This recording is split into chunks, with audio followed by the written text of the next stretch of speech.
Welcome back to another episode of the What We Gonna Do podcast. I am your host, AJ. It's always good to be back.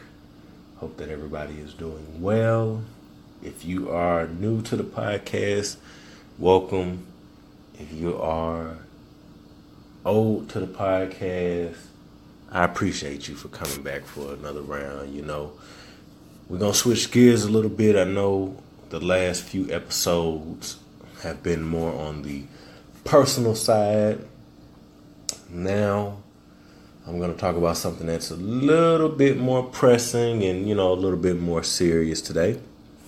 But first, let's go ahead and take care of business. You can follow me on social media at What We Gonna Do Pod. That's Twitter and Instagram. If you are thinking about starting a podcast, why not start today by visiting podbean.com/what we gonna do and get a free 30 days of unlimited hosting on me. Get you set up on Spotify, iTunes, wherever you need to go to. Podbean is going to take care of you. If you need SSL, Podbean is going to take care of you. If you need an app, Podbean is going to take care of you. Whatever your need is, Podbean is going to take care of you. Visit podbean.com/what we gonna do. If you are thinking about supporting the show, well, you can go to patreon.com/what we gonna do and, make a donation, help out however you can help a brother out, you know what I mean? Help me help you to take this to another level, you know what I mean? And as I grow, then the rewards and different things on Patreon will grow. For now, you see what's on there. If you want to help, and it's greatly appreciated. If you don't want to go to Patreon, I got a Cash App. I got an email address. You can DM me. Whatever you need to do to get in touch with me, if you want to talk about some money, there are other ways. That email address is whatwegonnado@gmail.com. That's GONE. Last but not least, make sure y'all go out and support by giving me a review, by commenting, by liking, by tagging me. Get the word out. Help me out. This is important. Let's make this a big deal. You know what I mean? There aren't many voices out there that are talking about the things that I'm talking about. And if you feel like this is relevant information, helps you think a little bit differently, may be able to help somebody else, then I need everybody to continue to spread the word and continue to give me reviews, whether you go to iTunes or Podbean or Spotify or Google Play or TuneIn or Acast or Radio Public or wherever you can find the podcast. Give me a review, subscribe, do all of that good stuff to help me out. Let's go ahead and jump into the show. I'm going to give y'all a preface. This is something that I haven't always cared about. This became very relevant in 2016 when I finally understood what was going on. You know what I mean? It's, you know better, you do better, but I never really thought about these types of things. You know what I mean? I always think about the importance of the president, but I never really thought about the importance of Supreme Court justices. I never really knew about their term lengths. I never really knew, who all was there. Of course, about Thurgood Marshall, and then obviously, about Clarence Thomas and Anita Hill. You know what I mean? Y'all know about that. You know what I mean? If you don't, Google it. I'm going to continue to say that throughout this podcast because y'all know that's one of my favorite things to tell y'all. If you want to fact check me, if you don't know what the hell I'm talking about, if you are just curious, Google it. Look these names up. See who the faces are. See what I'm talking about. I knew about those people, but I didn't really know everything, and I didn't really think about the gravity of things. When rulings come down, it just is what it is. You know what I mean? It's like I know about the Supreme Court, I know about the World Court, I know about local courts and the smaller courts, and I guess they call them the lower courts. All of this, federal and government, different legs and different branches of different types of courts or whatever, the highest court in the land and all of that. But I didn't know exactly what that meant.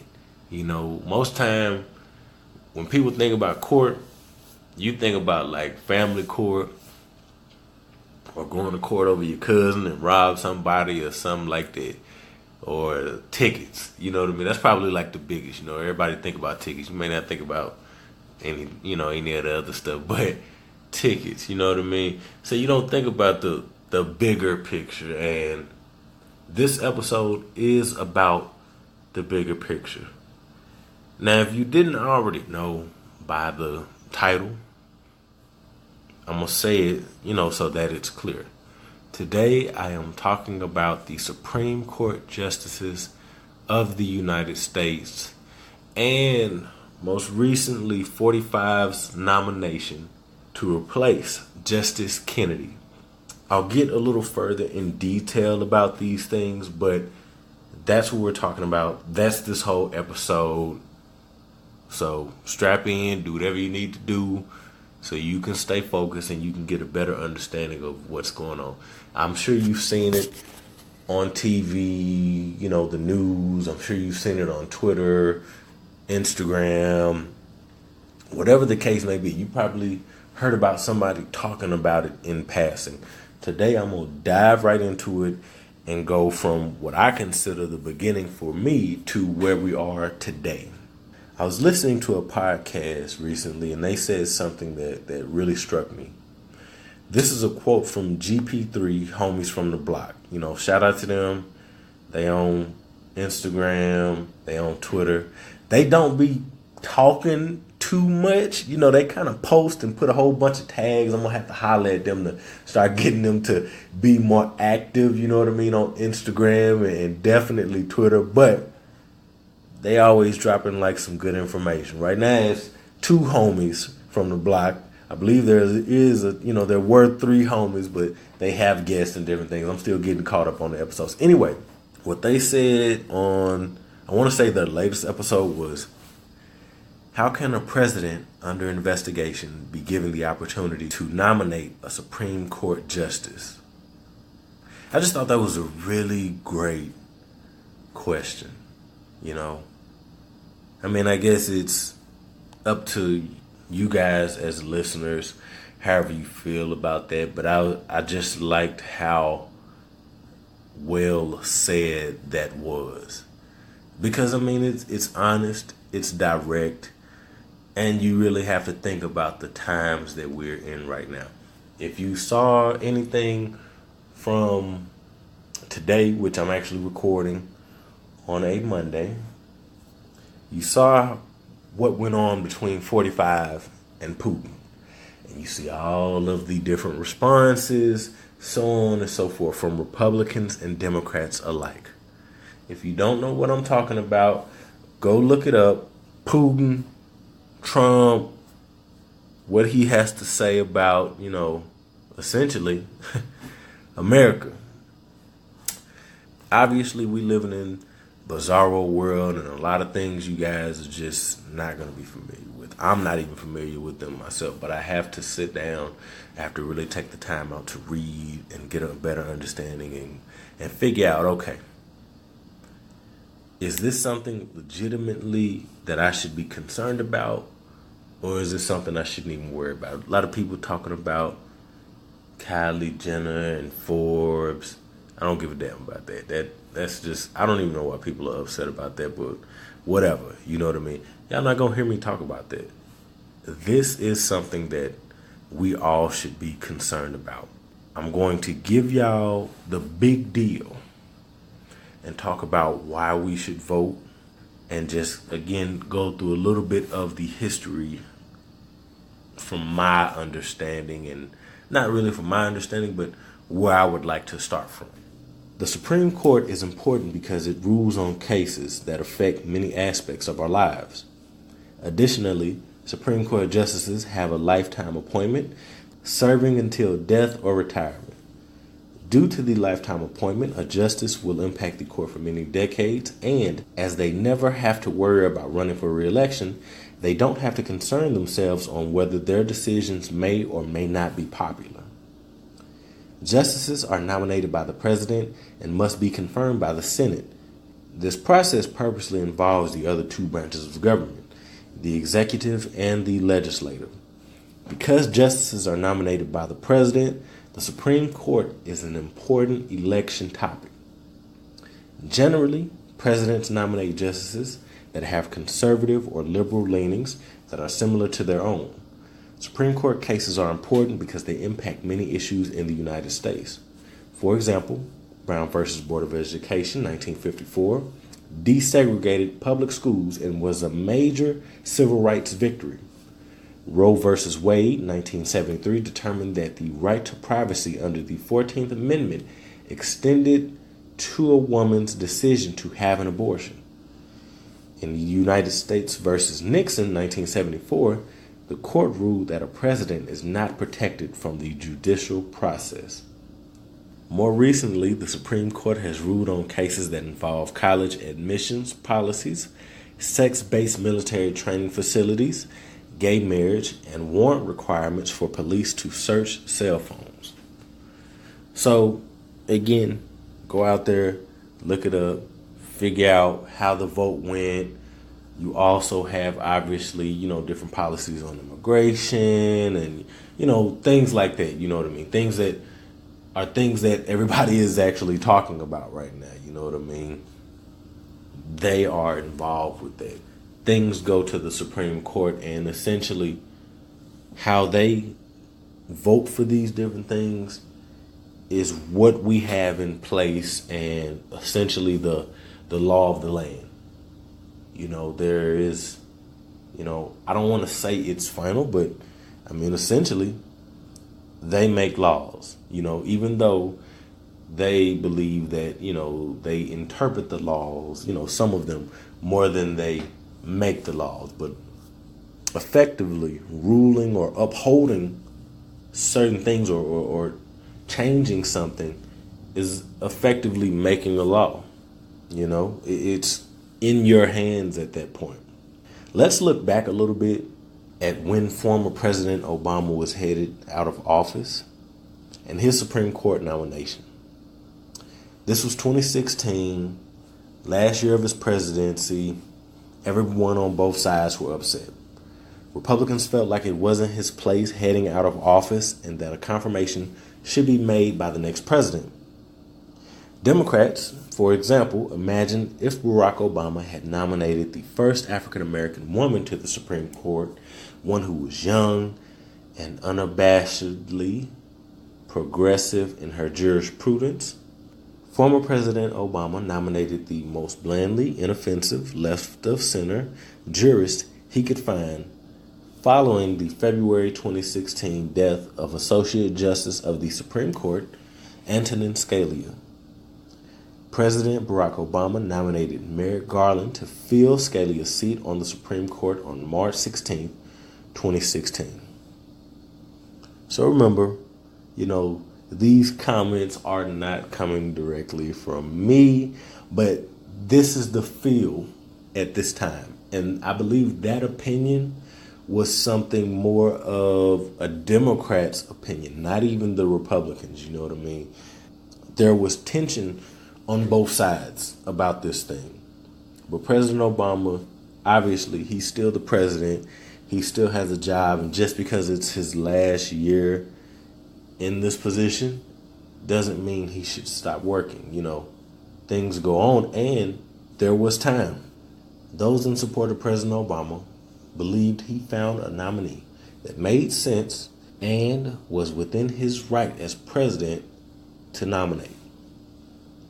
Republican Senate leaders announced that they plan to hold no vote on any potential nomination during the president's last year in office. I could name the different individuals who actually said this, but I really let me not use the word hate. I really dislike glorifying different individuals. I don't even want to use their names. I am very particular about the names that I choose to use on my platform and even on social media.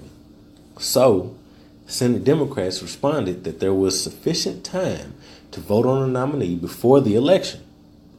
Garland's nomination lasted 293 days and expired on January 3rd, 2017.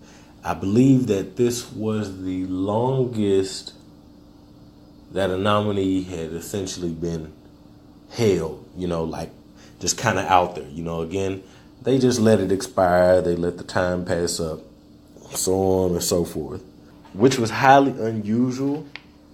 And I think they said that it's only happened one other time in the history of Supreme Court justice nominees. With the failure of Garland's nomination, 45 successfully nominated Neil Gorsuch in 2017. A little history on Gorsuch. On June 23rd, 2018, the Supreme Court voted 5-4 to uphold Donald Trump's travel ban, blocking nearly all people from 5 majority Muslim countries from entering the U.S. By a 5-4 vote with conservative justices in the majority, the Supreme Court held that 45 acted lawfully in imposing limits on travel from several predominantly Muslim nations. Gorsuch was one of the 5. This was the administration's third try at a travel ban, and it doesn't just apply to majority Muslim countries, but also North Korea and Venezuela. On June 25th, 2018, the Supreme Court upheld Texas's redistricting. A lower court said discriminated against black and Hispanic voters. Let me say that again. Basically, the Supreme Court upheld a redistricting that a lower court said discriminated against black and Hispanic voters in Texas. Look up gerrymandering and look up some other stuff, but this actually exists. And it did happen. Gorsuch was also one of the 5 here. Again, it just kind of tells you, Texas is a predominantly red state anyway. I think everybody knows that. And if you know anything about redistricting and how that works, and that there's been an ongoing battle and what's right and what's wrong, and if people are being discriminated against, so on and so forth, clearly y'all know what's going on as far as the voter ID stuff and just a lot of changes that are going on. If you haven't been paying attention, you haven't been going to the DMV. Obviously, you haven't been watching the news. Obviously, you haven't been hearing about things that are going on with our neighbors and people that we live with and people that we see on a day-to-day basis. But things are getting voted on. Things are getting upheld. Things are getting changed. Now, some individuals believe, 45 hasn't had any wins. You know what I mean? He hasn't did this. He hasn't did that. But some people play chess and some people play checkers. 45 don't know what the hell he's doing. But guess who does? Those damn Republicans. They know what they're trying to do. And, again, I've talked about this before. I believe in bipartisanship, but what I believe in more is, again, right and wrong. There's a lot of shit going on that I particularly just don't agree with. You know what I mean? Anyway, let's go ahead and fast forward to now and talk about 45's recent nomination, Brett Kavanaugh. Kavanaugh was nominated by 45 on July 9th, 2018 to become an Associate Justice of the Supreme Court of the United States, following the vacancy created by the pending retirement of Associate Justice Anthony Kennedy. Kavanaugh thinks the Constitution affords the executive branch Broad powers. Just let that settle in for a minute. I'm going to say it again. Kavanaugh thinks the Constitution affords the executive branch broad powers. With the addition of Judge Kavanaugh, the Supreme Court could have a conservative majority to strike down bans on semi-automatic weapons in California and other liberal states, and to decree that law-abiding Americans have a right to carry a gun in public. A lot of people feel different ways about this, but clearly y'all know what's going on, man. And I've been seeing guns for a long time, since I was a kid, and I've been hearing about gun violence, and obviously we know that everything that's going on right now is escalating, and anybody who believes that it's okay to just have semi-automatic weapons and have militias and all this other bullshit, that's just crazy to me. And right now, in 2018, we talking about militias and motherfuckers walking around with semi-automatic weapons. Like, what is, like, I don't even know how that's a conversation, but man, whatever. You know what I'm saying? You know, and to support it by saying, well, because of the right to bear arms and times change, you know? So to sit here and say that we want to interpret, or y'all want to interpret the law as it was written, how do you in 2018 interpret the law as it was written for that period of time, and how relevant is that right now? Like that, man, it just don't make no sense to me. Although the fight over Kavanaugh's nomination has been mostly focused on abortion and healthcare, the issue highlights a central difference between an earlier generation of legal conservatives, including many Reagan-era appointees, who emphasized judicial restraint, and today's more activist conservatives who say they are enforcing the original meaning of the Constitution and are willing to use it to block liberal legislation from the states. Kavanaugh has argued that presidents should not be distracted by civil lawsuits, criminal investigations, or even questions from a prosecutor or defense attorney while in office. I'm not even going to repeat that shit. Just go back to what I said earlier about broad. Just go back to that.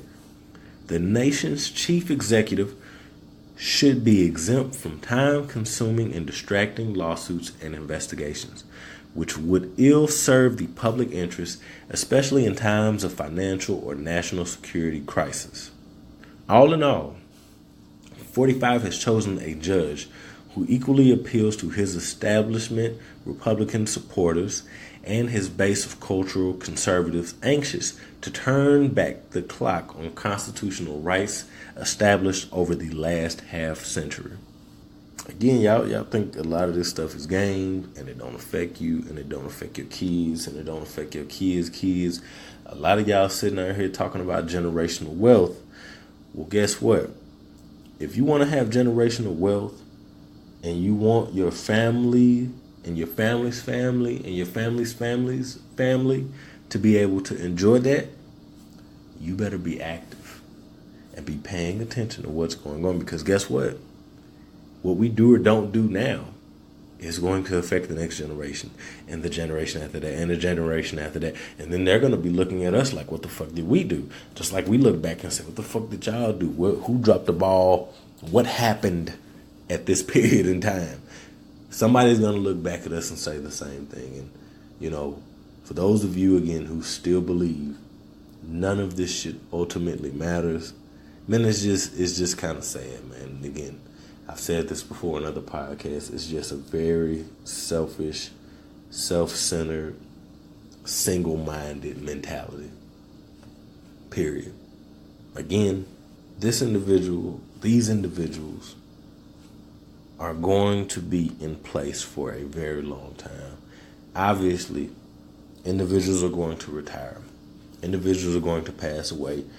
These different people are obviously getting older, but again, unlike the president, there is no 4-year term. There is no 8-year term. There is no election and re-election. Once they get elected, that's it. Now you can try to have a Supreme Court justice, step down and things like this, but I don't know. You know what I mean? That's not likely. You know what I mean? Once they're confirmed, these individuals are there. These individuals are people who've been in the justice system, that they've been going to school, they've been judges, you know what I mean? This is their life. So the likelihood of them stepping down is highly unlikely, especially with the power of position that they have. Recently, just kind of getting us back to today, I listened to the ACLU's at Liberty podcast episode, speaking with the ACLU's legal director, David Cole, on the Supreme Court's uncertain future. I really like this podcast. I think it's interesting. I've been following the ACLU for a while now, pretty much since I got back on social media.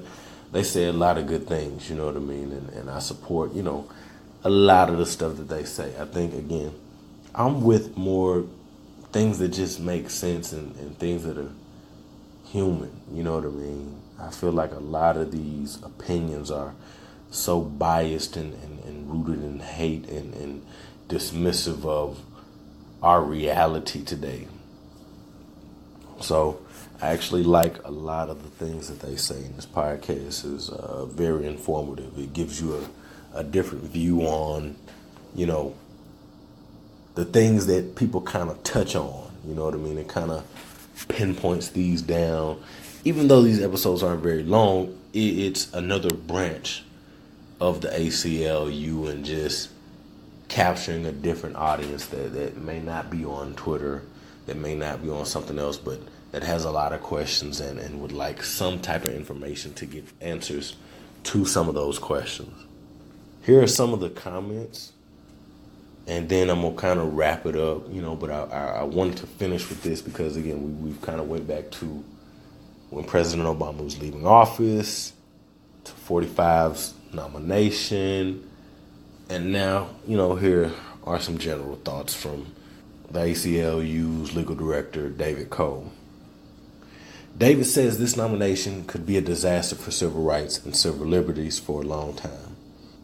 David believes it is a failure of duty and that the whole idea of separation of power and judicial review is that the court is there to stand up to constitutional rights when the government violates them, and never more importantly than when the most powerful actor in the government violates them.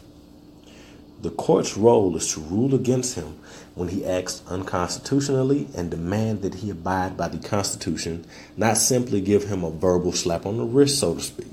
A question posed was, how do legal strategies change for civil rights advocates if they have a court that is fundamentally hostile to their perception of individual liberties?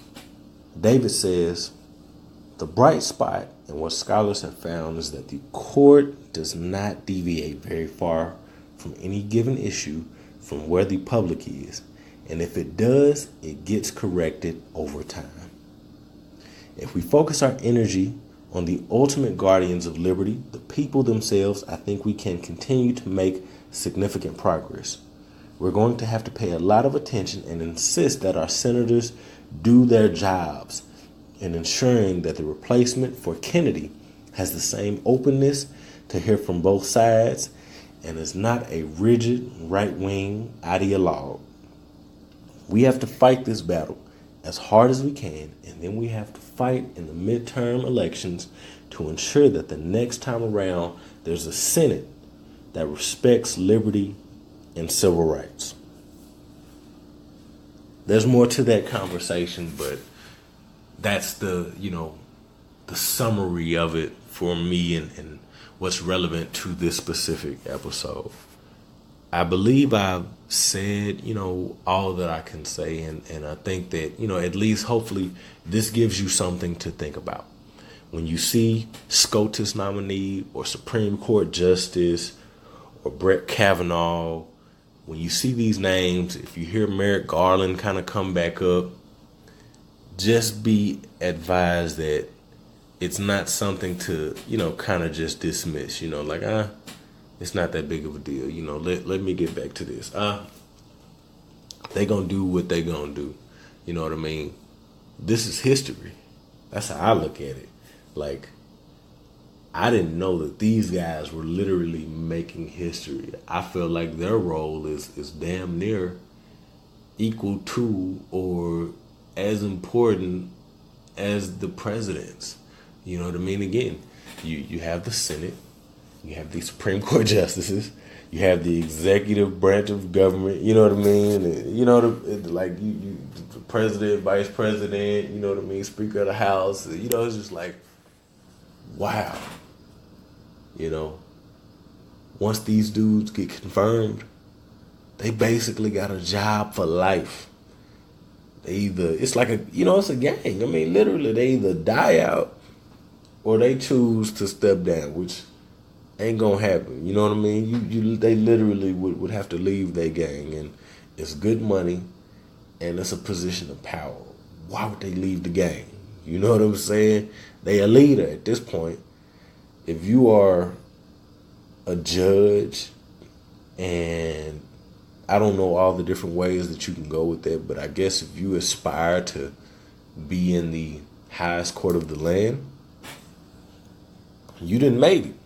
Once you get selected to be a nominee, you done made it. And Brett Kavanaugh, I believe for D.C., he was actually selected or nominated by former President Bush, I think like in the 2000s or something like that. So again, the Republicans went through this whole thing of vetting, and they got a nice, little list together. And I'm sure they have a redundancy in place if this doesn't work out. You know what I mean? There are different plans and different things that the Democrats can do, and obviously there are different plans and different things that the Republicans can do. But you want to essentially both sides, you know what I mean? Whoever is in power, obviously the Republicans are in power, so they want to put a nominee in place, and then that's where the debate can start as far as like, okay, is this cool? Is this not cool? And they're already scrutinizing this guy. They're scrutinizing his record, his opinions, and a lot of his background. I mean, I talked about it a little bit, but everybody's kind of going in. But unlike Garland, individuals are willing to sit with this individual, have a conversation, and judge him, accordingly, which is so weird to me. How these things work, like, you know what I mean? And again, I didn't go into that profession. I don't know everything that goes into it. I don't know the conversations that are had and the different, when they write their thoughts and all of this other stuff, and when they put these different statements out. But it's just so interesting, how the world turns and what you're doing in life, and then what somebody else is doing in life, and how what they do impacts you and how what you do impacts them. Because again, people, as the ACLU said, are really the most important. Or at least we're supposed to be the most important, but obviously we know what happened with the election and the popular vote and so on and so forth. I know y'all don't want to hear that. Hillary Laws, boo fucking who, you know what I mean? It is what it is, you know what I'm saying? But we know the truth. You know what I'm saying? We know what happened, you know what I mean? We know who meddled, and you know what I mean? They still going through, and they still investigating, and people getting indicted and all kind of shit going on, you know what I'm saying? But life goes on. I said on Twitter today, in another episode of As the World Turns, I mean, this shit is just like a soap opera at this point, man. Just everything that goes on, the people that's protesting this dude in different countries, and we don't want a racist, we don't want a bigot. And I just sit back and I just smile, because you have people who come together, against something like this. And I don't give a fuck who support him and all of the minions, and I call him King Bob. I call him King Bob, so I call everybody else the minions. But it's just like, right is right and wrong is wrong. So I don't be getting why people, do a lot of stuff that they do. I mean, I understand it. Like, I'm not stupid. I can comprehend. It just don't make no sense to me, in my opinion. It just don't. But what I said before is that I realize that, man, a lot of people live in a bubble. It's a lot of people that are in their own worlds that have no accountability for anything that goes on outside of their world. They have no visibility to it. They have no accountability for it. They are essentially separate, and they like, hey, I'm over here. This ain't got nothing to do with me. I'm more focused on this. Whoop-de-whoop-de-boo. And everything outside of that is irrelevant to them. I can't do that no more. I ain't got the heart for it. You know what I mean? To see children separated, to see mothers crying over black boys getting shot by police. I ain't got the heart for that, man.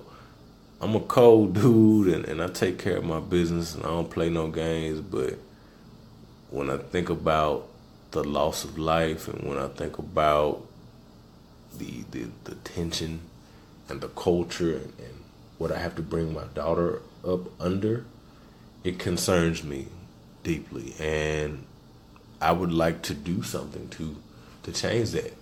I mean, that's the job of parents, right? We're supposed to make a better tomorrow for our kids. And for those of you who are not parents, think about your little cousins.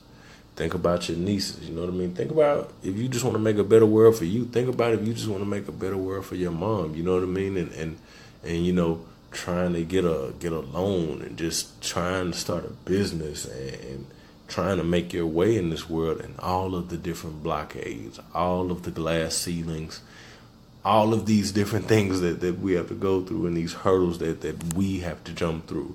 And when I say we, I'm specifically speaking about minorities and those who are in poverty, you know what I mean? Those who want to do something different with their lives. I done talked enough. Hope y'all got the point of this episode. If you're unsure about anything, please go back, rewind it, listen to it again, go Google it, pause it, take notes, do whatever you need to do to get a better understanding of the information that was conveyed today. Again, my name is AJ. This is the What We Gonna Do podcast. You can find me on social media at What We Gonna Do Pod. That's Twitter and Instagram.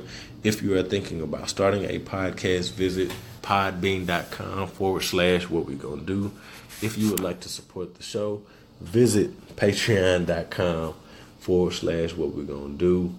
Remember to like, subscribe, review, rate, do all of that good stuff you can to help me out. If you have any questions, comments, or concerns, email me, whatwegonado@gmail.com. I am out. Until next time, people.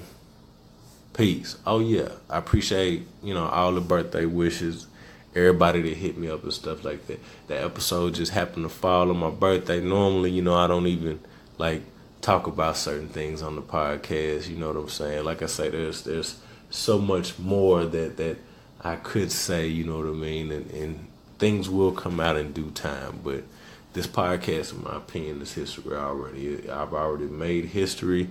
And even if I don't record another episode, the fact that I put it out there and the fact that I reach people and the fact that the podcast is continuing to grow is important. And these episodes can stand for themselves. There is no episode 1, there is no episode 2, 147, none of that. You get in where you fit in with the What We Gonna Do podcast, man, and find something that is relevant for you. Ain't no numbers. You know what I'm saying? It's just things and topics and me, the one-man band, and a few guests that I've had. I know y'all like, oh, man, we ready for some new guests. So am I. But, good things come to those who wait. And there's a time and place for everything. All right, y'all. Until next time. Peace.